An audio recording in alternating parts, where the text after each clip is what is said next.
Let's talk about spells. So this video will cover everything for the Darkmoon prizes. I'll go over all the prizes, rate them, tell you which ones are best, which ones are worst, how they work. I'm also quickly gonna discuss the difference between a spell lobby and a non-spell lobby. So you can choose your hero accordingly and change your game plan because lobbies do play very different. So in case you don't know, 25% of lobbies now have spells or Darkmoon prizes. It is indicated by this animation on top. It looks like ticketed or spells. And also in the bottom right of your game, you can see cards and it shows you how many turns until there is a prize. And every 4 turns, you get a spell. So I feel like most people already know this. Anyway, let's move on. What is the difference between a spell lobby and a non-spell lobby? Quick reminder, if this is the first time that you see my face on your screen talking about Battlegrounds, don't forget to subscribe to the channel if you like videos about Battlegrounds. I make guides, I make patch reviews, all that stuff, so don't forget about that, and hope you enjoy the video. So spell lobbies have a bit more high roll. In case you played in the previous spell meta, which was actually not that long ago, you probably remember all the high rolls that happened.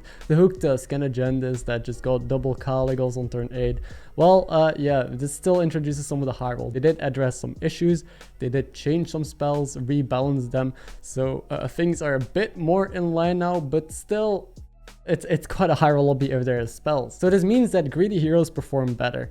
Greedy heroes are gonna be better in spell lobbies because of a couple of reasons. First of all, greedy heroes like power leveling. They like being on higher tiers early on, and because of that, they make better use of the spells. So on turn 8, if they get on the house, they can level and discover a 6 drop or a 5 drop, more than tempo heroes that stay down and want to play strong boards. You can also make up for the tempo that you don't have, because your power level, you're not gonna have too strong of a board, and you could have spells help you out or give you extra economy to make your leveling cleaner. So it just overall, the early prizes help greedy heroes that lack tempo or lack some economy with their power levels, and they reward them afterwards, because also the bottom 4 of the lobby gets better spells on average than the top 4. So the heroes that do play greedy and power level are gonna have some less HP, they're gonna have taken a hit, and because of that, the odds of them discovering a bad spell is lower. How it exactly works is, if you're in the bottom half of the lobby, you're not gonna be offered a big banana or a new recruit on turn 4, the first prize turn. You can also not be offered Brand's Blessing or a Great Deal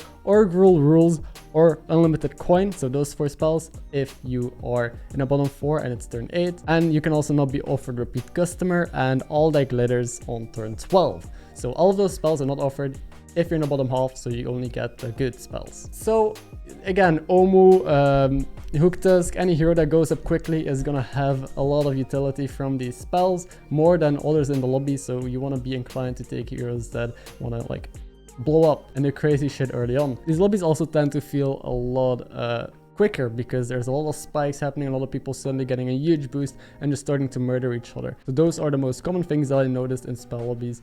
Luckily it's only 25% of the time, because otherwise we would be back in the old spell meta, I feel like. So that's not the case. A lot of heroes are still playable, but keep that in mind when choosing a hero. Keep in mind that you're gonna have some extra economy, some extra tempo, and that if you power level, you're gonna be offered better spells. Okay, now on to rating the spell. So this is somewhat of a tier list. Instead of making like a full tier list, I'm just gonna go over every spell and rate it from 1 to 5.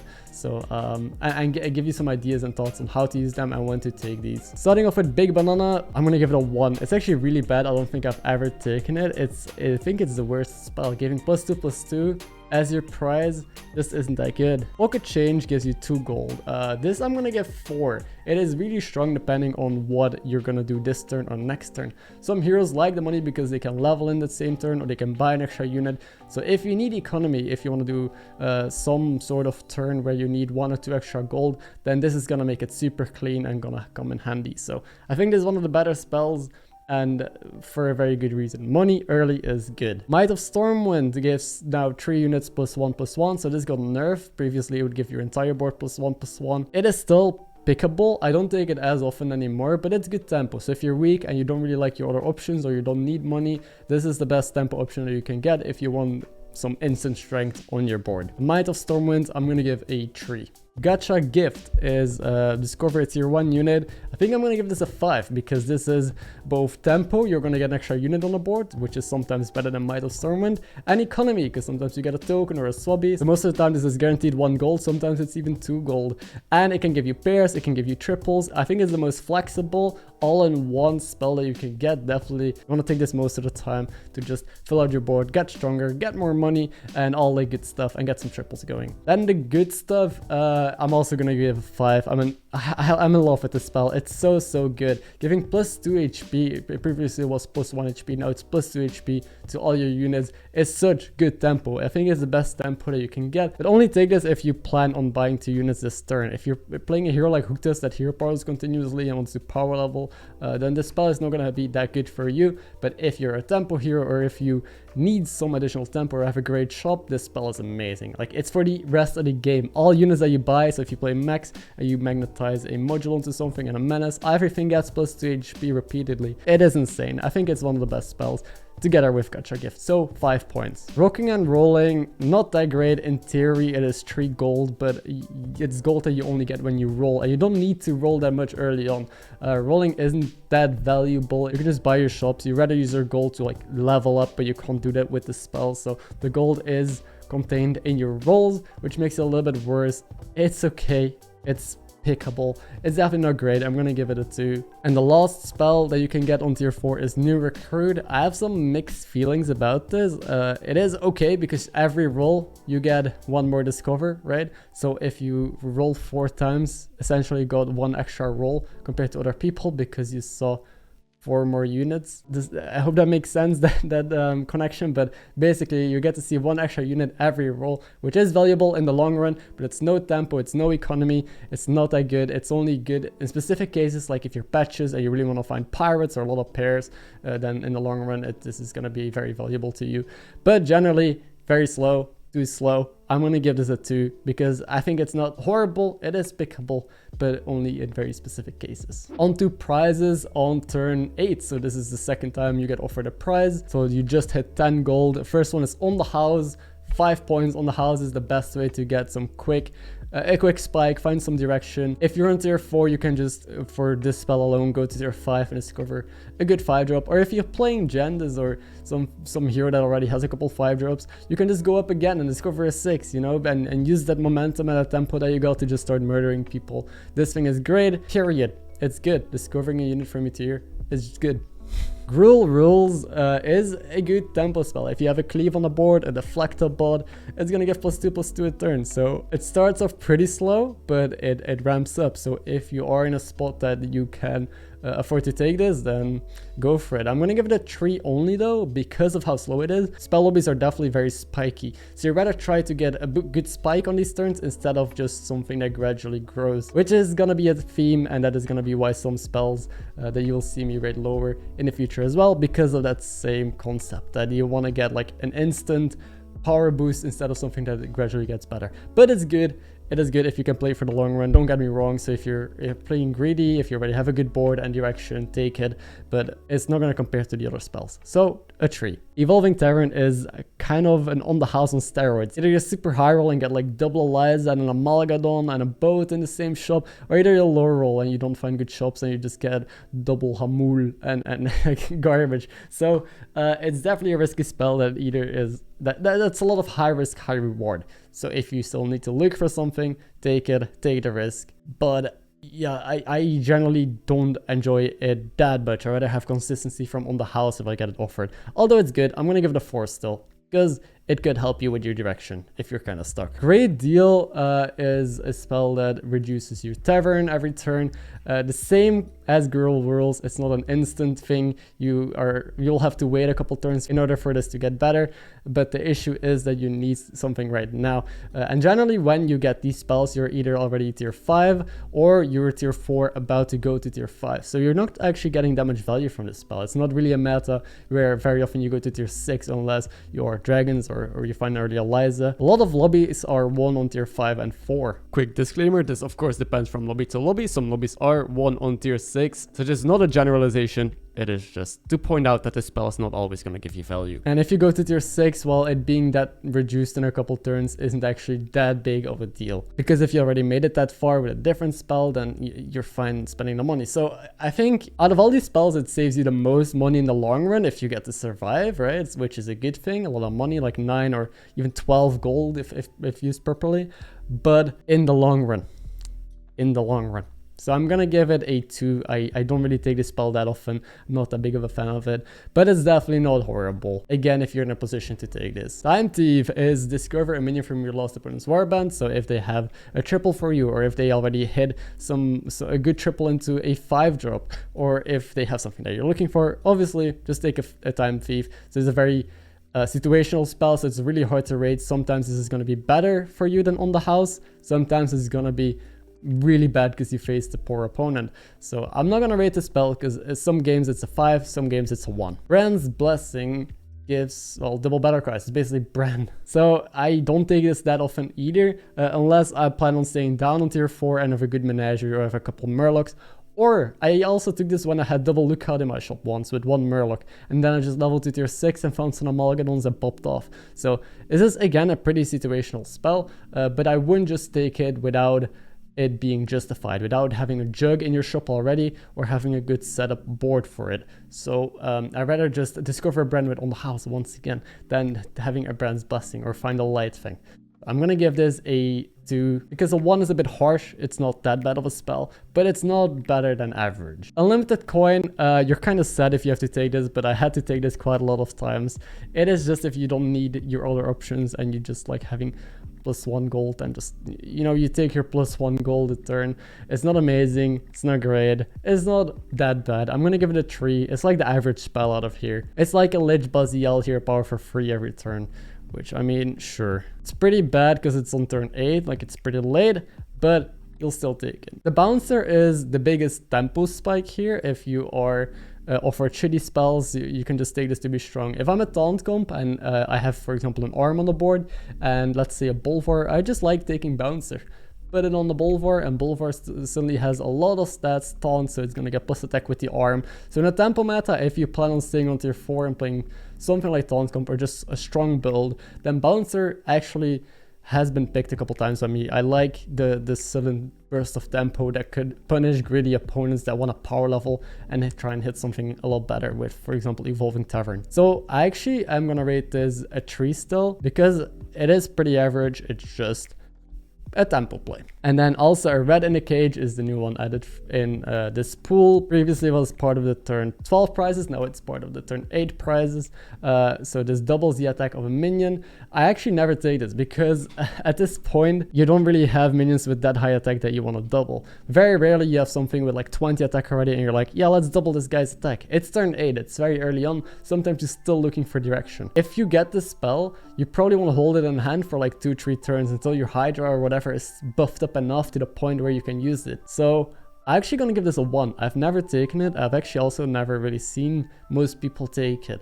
It's just a bit early. It's better as a turn 12 prize actually, because at that point the spell is going to get more value or give you more value in return than if you get the spell this early. Now the prizes from turn 12, give a minion Divine Shield, which is called By the Holy Light. Pretty good. Who doesn't like a free Divine Shield? So I'm going to give this a 5. I think this is one of the more picked spells because whatever you have, you can just slap a shield on it, right? Or you can just find a Spore in the shop and Divine Shield it, and there's a DIY Amalgadon for you. So this is definitely a spell that's always handy, no matter what kind of board you have. Ice Block, also praised as one of the better spells because it gives you an extra life. It can turn your 4th place into a 2nd place. This thing can just gain your ranks for free. I'm also gonna give it a 5. If you find an Ice Block, you very often just take it, even if you have better spells offered, just because it's a safe play to help you, well, maybe even level and play greedy and then face a ghost next time. It just kind of snowballs. The Banana's not that bad. It's a lot of stats, actually. At first I thought this was a bad spell. I never took it in the previous spell meta, but I've come to realize that it's the only actually tempo spell in here. There's no other tempo spells that are in this bucket. So if you are ahead, if you just have like a cleave that could use some extra attacks, some extra stats, bananas is great. It's more than +10/+10 because the drop rate of big bananas got up to 50%. So you actually get a lot more value for this. So if you want to get a bit stronger and you want to have some stats, just take some big bananas. Gonna give it a 3. It's about average. Training session is discover a new hero power. Again, this is a pretty situational spell. Some heroes don't really want to miss out on their hero power, like if you're playing Illidan or if you're playing Lich King, then you probably don't want to change your hero power. But if you're playing a hero like Reno or Zephrys and used up all your hero powers, then this is amazing, of course. So very situational. I can't really rate this either. It's either a 1 or a 5 depending on what hero you are and what you're looking for. Repeat customer is bounce a unit back and give up +2/+2. This is also very situational. If you have an Amalgadon or if you have, I think it's mainly Amalgadon, right? Like there's not that many things that you actually like to bounce back. So I'm gonna give this a 2 because you don't really take the spell unless you know you're gonna get amazing value out of it some way or the other, which is very rarely. All that glitters, I'm sorry, but I'm gonna give it a 1. I know a lot of people like this spell because a free golden seems good. You can golden whatever you want. Not really, you'll have to buy out the entire tavern if you want to guarantee landing on something. And this is basically just the same as discovering a 6-drop then, but you will have to spend more money on it because you gotta buy the actual unit. So I don't like it. I've actually never taken it. It's too random. It's too inconsistent. Top shelf, discover a 6-drop. I'm gonna give this a 4. It's just good, right? If you're looking for a Mike Snow or an Amalgadon or an Adina, like if there's something that you want from tier 6, let's discover it. Even if there's nothing you're looking for, you can still just find a nice tech unit, a Zap, like whatever. Tier 6 is good. Most of the time you just get something better to slot in on your board than you currently have. And now the last prizes. These are the prizes on turn 16. I actually rarely see these because lobbies, like I said, spell lobbies don't last as long as other lobbies out of experience because people just get murdered a lot quicker. I'll still go over them very quickly though. I just haven't played too much with these. It's kind of hard to judge these 100% accurately. Friends and family discount. For the rest of the game, minions from Bob's Tavern cost 1 less, so they cost 2. I've actually never taken this. I assume it's alright, but not that great because generally this turn is going to be your final battle, or maybe it's one more turn. You don't really look to buy a lot of units unless you're playing Kaligos specifically. But most of the time you're looking for your tech units, your Selfless, your Golden Baron, your maybe an Amalgadon. You're looking for super specific things, looking for a way to out-tech your opponent and just close out the game. And this spell is generally not gonna give you that. So I'm gonna give this a 1. I don't really see this being too valuable most of the time. Open bar is your 5 refreshes cost 0 each turn, which is great if you're looking for that specific unit. It is not as big as a spike or a guarantee. Like you could still miss on everything and then the spell is 0 value, so that's a big risk, but it's at least better than the previous spell. So I'm gonna give this a 2. It's okay. Raise the stakes, make a friendly minion golden and return it to your hand. This is a good spell because if you have the Selfless hero, you can make it golden. If you have whatever tech unit it is, you could make it golden. Or an Amalgadon that's not fixed, you can put it in your hand again and get more adepts and discover another Amalgadon. It's basically a tier 6 discover, plus you can just golden something on your board, which is kind of nice. So this spell I'm going to give a 4. You don't need to roll for the faceless into the triples anymore. This thing is just going to help you close out the game. Fresh tab is refresh your gold. I've not taken this either because you would have you need some insane APM to do so many actions in a turn and then spend all your gold again. I feel like most of the time this isn't gonna be that valuable. It's better than open bar if you think it's only gonna last 1 more turn, but if it's gonna be 2 more turns or 3 more turns, then open bar is better than this. It's kind of hard. I'm gonna give it a 2 as well. It's okay. 10 gold isn't that bad for a turn, but it isn't a guarantee. It's no guarantee you to close out the game compared to these other spells that are just gonna be like a big gut punch for your opponent. Argon Brugger, the Battle Cry, gain attack and health to match the highest in the battlefield. This is good. If you have a menagerie or you have a board, you very often have flex spots left. So these are spots that don't have a permanent unit that you haven't been scaling. This is usually where you put the Selfless hero and the Baron and the Spore.